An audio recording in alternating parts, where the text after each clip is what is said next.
Hello friends, welcome back to tasty food with Vidya channel. எல்லாருக்குமே கல்யாண வீட்டில் பண்ணுற உருளைக்கிழங்கு பால் கறினா ரொம்ப பிடிக்கும். இன்னும் கொஞ்சம் வைங்கன்னு கேட்டு வாங்கி சாப்பிட்ற அளவுக்கு அதோட டேஸ்ட் ரொம்ப நல்லாயிருக்கும். அதே மாதிரி பால் கறியை வீட்லேயே பர்ஃபெக்டாக எப்படி பண்ணுறதுன்னு பார்க்கலாம். வீடியோக்குள்ளே போகிறதுக்கு முன்னாடி நம்ம சேனல் டேஸ்டி ஃபுட் வித் வித்யா சேனலை சப்ஸ்கிரைப் பண்ணாதவங்க சப்ஸ்கிரைப் பண்ணிவிட்டு பக்கத்தில் இருக்க பெல் ஐக்கானை கிளிக் பண்ணிக்கோங்க. வாங்க வீடியோக்குள்ளே போகலாம். உருளைக்கிழங்கு பால் கறி பண்ணுறதுக்காக ஒரு மிக்ஸி ஜாரில் 1 டீஸ்பூன் சோம்பு, 1 டீஸ்பூன் கசகசா, 1/2 கப் துருவின தேங்காய், கூடவே காரத்துக்காக 2 பச்சை மிளகாய் சேர்த்திக்கோங்க. உங்கள் காரத்துக்கு ஏற்ப கூடவோ குறைக்கவோ சேர்த்திக்கோங்க. கொஞ்சமாக தண்ணி சேர்த்துட்டு ஃபைன் பேஸ்ட்டாக அரைச்சி எடுத்துக்கோங்க. அடுத்ததாக ஸ்டவ் ஆன் பண்ணிவிட்டு ஒரு பேன் அடுப்பில் வச்சுட்டு அதில் 1 டேபிள் ஸ்பூன் அளவுக்கு எண்ணெய் சேர்த்திக்கோங்க. எண்ணெய் நல்லா சூடானதும் 1 டீஸ்பூன் சோம்பு, ஒரு சின்ன துண்டு பட்டை, 2 கிராம்பு சேர்த்திக்கோங்க. 3 நல்லா பொரிஞ்சதும் ஒரு பச்சை மிளகாயை நீல வாக்கில் கட் பண்ணிவிட்டு சேர்த்திக்கோங்க. பச்சை மிளகாய் உங்கள் காரத்துக்கு ஏற்ப சேர்த்திக்கோங்க. கூடவே ஒரு பெரிய வெங்காயத்தை கட் பண்ணிவிட்டு சேர்த்திக்கோங்க.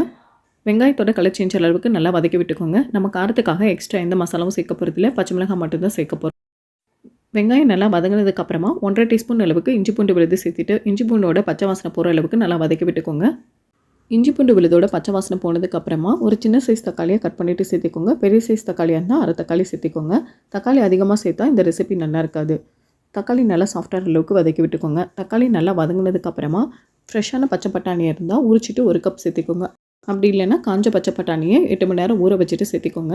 பட்டாணி சேர்த்ததுக்கப்புறமா எண்ணெயிலே 1 நிமிஷம் வதக்கி விட்டுட்டு கொஞ்சமாக உப்பு, கொஞ்சம் பட்டாணி வேகிற அளவுக்கு தண்ணி சேர்த்துட்டு ஒரு 5 to 10 நிமிஷம் பட்டாணி நல்லா வேக வச்சுக்கோங்க.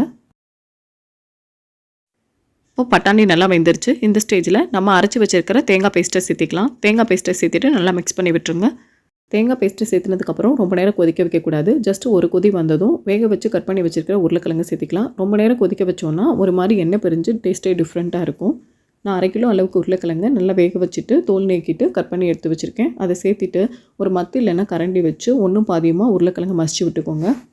இப்போது தண்ணியெலாம் நல்லா சுருங்கி நல்லா ஒரு கூட்டு பதத்துக்கு வந்திருக்கு. இது கூட கடைசியாக கொஞ்சமாக கட் பண்ண கொத்தமல்லி இலைகளை சேர்த்துட்டு ஸ்டவ் ஆஃப் பண்ணிடலாம். அவ்வளோதாங்க, கல்யாண வீட்டு உருளைக்கிழங்கு மசாலா ரொம்பவே சூப்பராக ரெடி ஆகிடுச்சு. இந்த உருளைக்கிழங்கு பால் கறி சாம்பார், ரசம், காரக்குழம்புன்னு எல்லா வகையான குழம்புக்கும் சூப்பரான சைட் டிஷ்ஷாக இருக்கும். இந்த உருளைக்கிழங்கு பால் கறியை இதே மெத்தடில் நீங்களும் உங்கள் வீட்டில் ட்ரை பண்ணி பாருங்கள். அப்புறம் பாருங்கள், வேணும்னு கேட்டு வாங்கி சாப்பிடுவாங்க. அந்தளவுக்கு டேஸ்ட் ரொம்ப நல்லாயிருக்கும். இன்றைக்கி நான் பண்ண உருளைக்கிழங்கு பால் கறி ரெசிபி உங்களுக்கு கண்டிப்பாக பிடிச்சிருக்குன்னு நம்புகிறேன்.